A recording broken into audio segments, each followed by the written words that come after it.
Баршаңызға қайырлы күн. Бүгін мен сіздерге өте оңай үй жағдайында газ плитамыздың үстін өте май болып қалған, дақ болып қалған жерлерін тез әрі оңай кетіру жолын көрсететін боламын. Ол үшін біздерге ас содасы, перекис және де фейри қажет болады.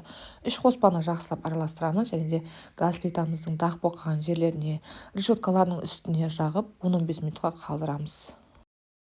10-15 минутқа қалдырып, сонан соң барып жақсылап, ешқандай да күш қолданбайсыздар.